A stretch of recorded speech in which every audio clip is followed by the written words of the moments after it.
Furthermore, my brothers and sisters, this nafs that's within us, two things that destroy our a'mal. Two things that destroy in our a'mal.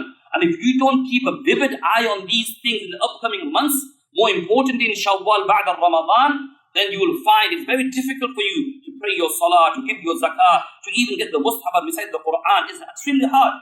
Two things that you have to maintain. And inshallah, maybe in the upcoming weeks, I'll talk on those things. Number one, of course, is shaitan. You have to understand how shaitan tries to trick you. If somebody wants to do zina, Allah protect us. If somebody wants to do zina, they'll try their best to stay away from this sin. But shaitan will make you do 100 good deeds to get you to that one bad sin. This is the trick of shaitan. He will make you do 100 good deeds to make you end up doing that one bad sin.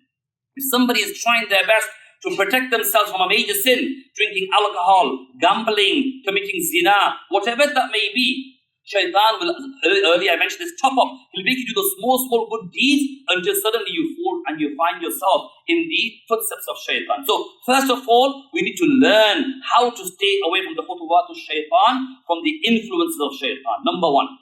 And number two, our ego, our nafs. You can't always blame shaitan for it.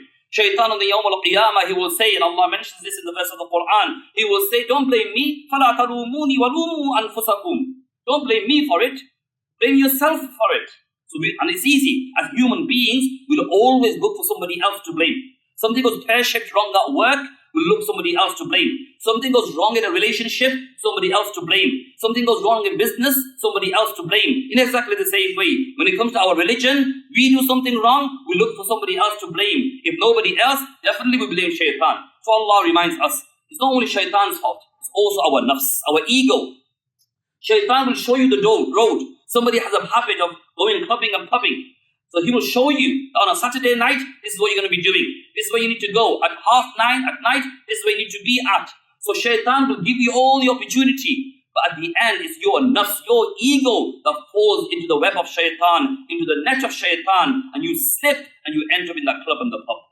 So ultimately, my brothers and sisters, though you have to learn how to master your own ego and how to master how shaitan tries to make you slip. When you have that understanding, then it is very, very easy for you to pursue your deen, for you to be able to manage the practices of your deen.